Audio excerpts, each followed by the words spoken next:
Good morning, Selamat pagi.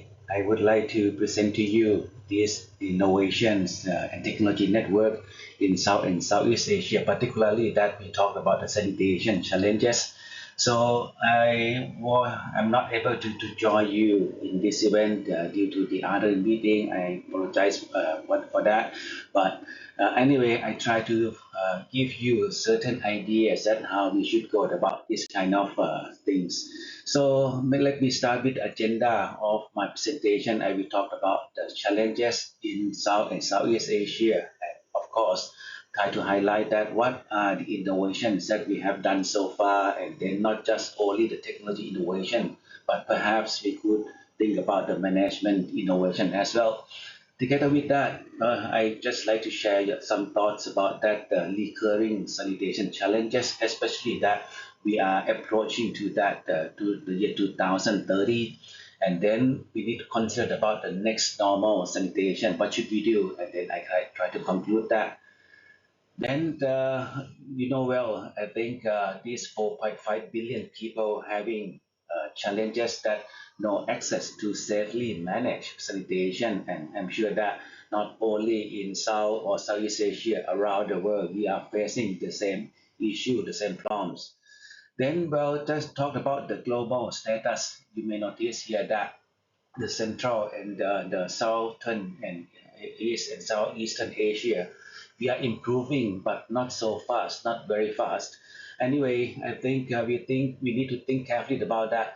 How should we manage? How should we introduce the proper technologies that can solve the problems or that can speed up the progress of these the SDG 6.2.1 in particular? Then the challenge is not just only technologies. We have to consider carefully about that. In our urban areas, it's not just only that the well-being condominiums or the apartments, but we have the unplanned settlements or that informal settlements sitting to each other.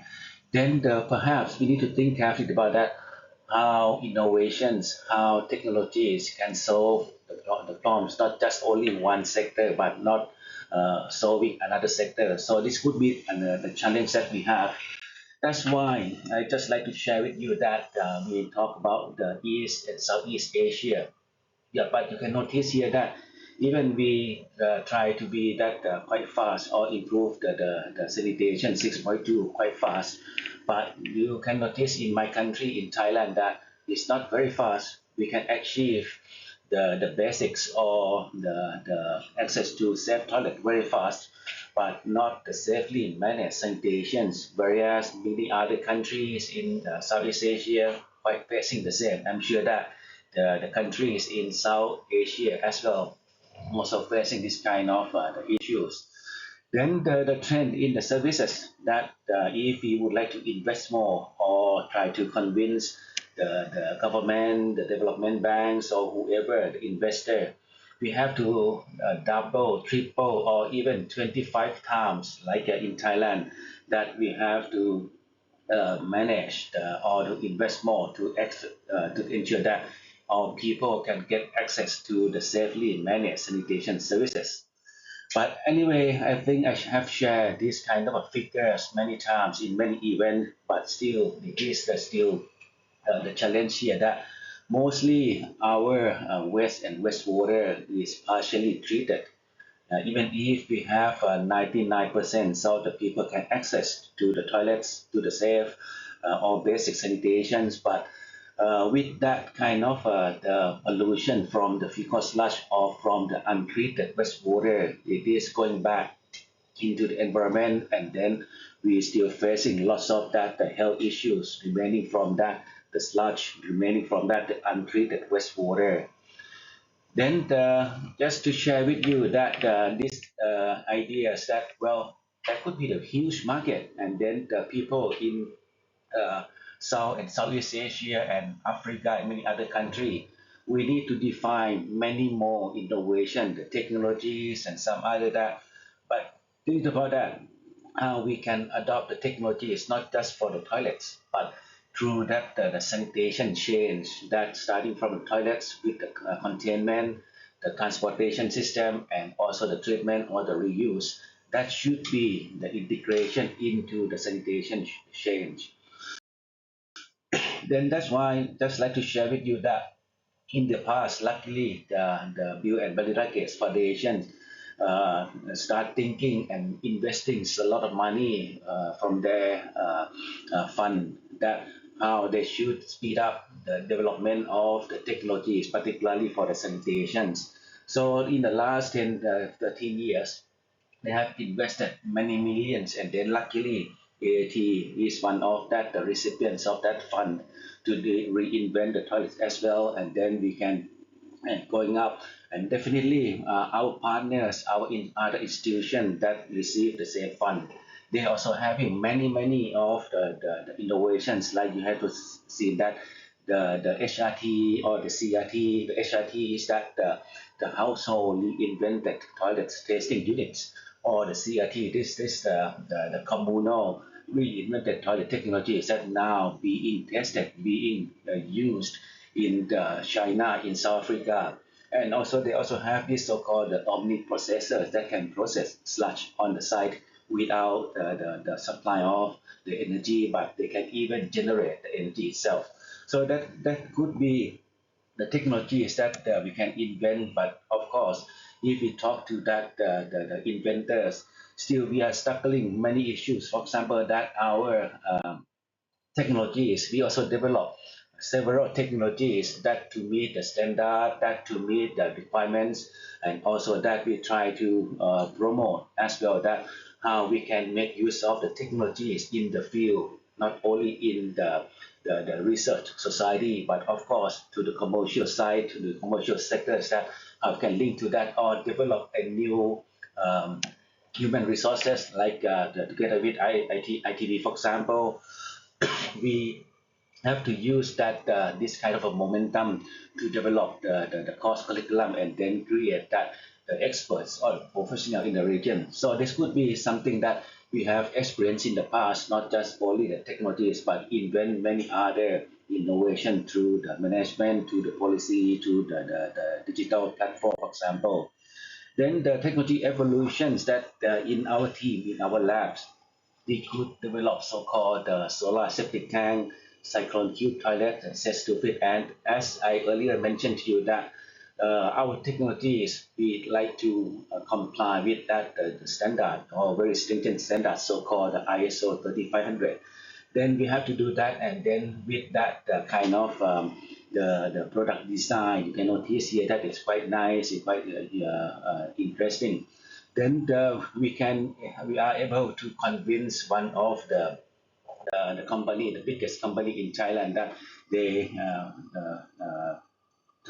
let us transfer our technologies, the Cyclone Cube, to their profile, to their portfolios, and then they develop to be the Cyclone Cube, and also that the Aquanic that being used right now. I think that sooner or later that in Indonesia we will install a couple of these kind of units in Solo, in the Yogyakarta, that going to be done.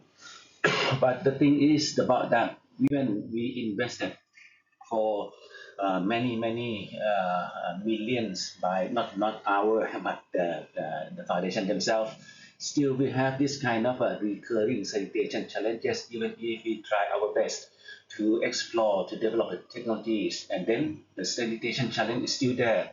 And then I think it is a common in Asia, and definitely in the Latin America, in Africa country as well. So I think that another thing is that we have to rethink carefully about the urban sanitation. Perhaps we have to rethink carefully with the other soft skill or the soft science, that how we can introduce technologies or innovation with understanding of the social factors or the economic factors as well. For example, that our technologies that develop, but still it's quite expensive. People cannot afford that. Then we need to think in a way that the sanitation, I think many of you should know well about series that based on this kind of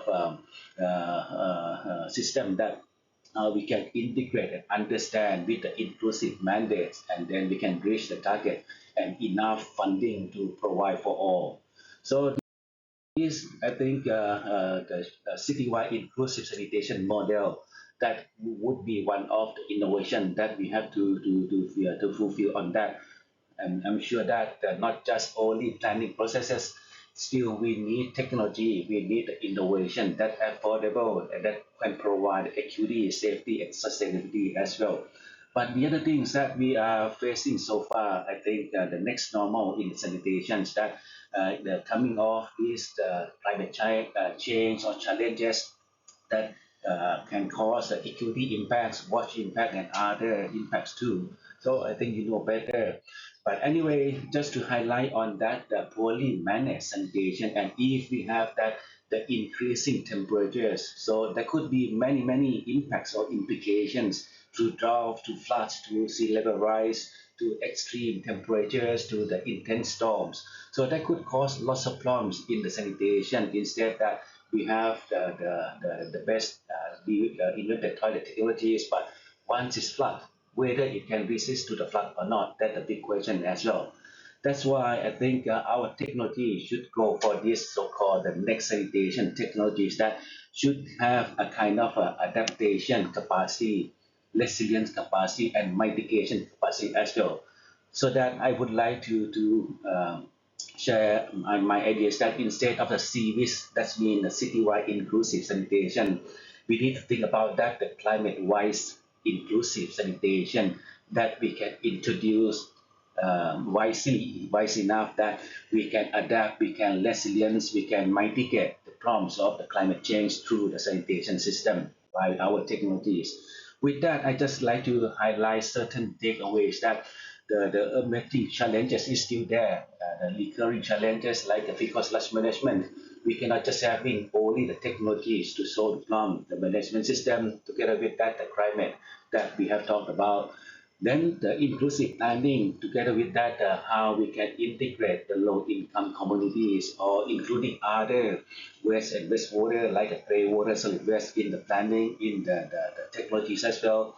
And definitely the model innovations, like we need to think about using certain tools like the life cycle cost analysis or thinking about that the carbon sequestrations or integrate that in the digital public infrastructures or the using of that IoT to me this Internet of Toilets that you can use and think about that how we can plan better like you can use that uh, mobile phone in planning, in the installation, or in operating of the technologies by yourself. Then with that, the technologies that we need to think and beyond SDG that sooner or later we need to think carefully about which the three things that I'd like to address to you is that we should revisit the sustainable or the inclusive sanitation. What does it mean? Mean to whom? And how we can include to which sectors and what technologies can include and then ensure that it is sustainable sanitation or not. The second would be about that we should create the positive impacts out of the sanitation system. It should not be only the sanitation system to solve the existing or to prevent the negative one. We may need to think about it. Hey, if we can create a certain positive impacts to, for example, that we can reduce greenhouse gas, that could be nice. That we can think about our technology development trends. The last thing is about that why don't we consider the regeneration of the existing sanitation system that we have the existing septic tank, the septic cesspool. We may not be able to demolish all of them and then replace with the reinvented toilet technologies, but how we can regenerate them or retrofit them in order to ensure that they can functioning, they can perform at the requirement that we have so far. So that things that I like to share with you that we can create this kind of ideas and then the thinking together that how we can develop the technologies and then solving our problems that related to the sanitation. So with that, may the toilet be with you. Thank you very much for your kind attention. Thank you.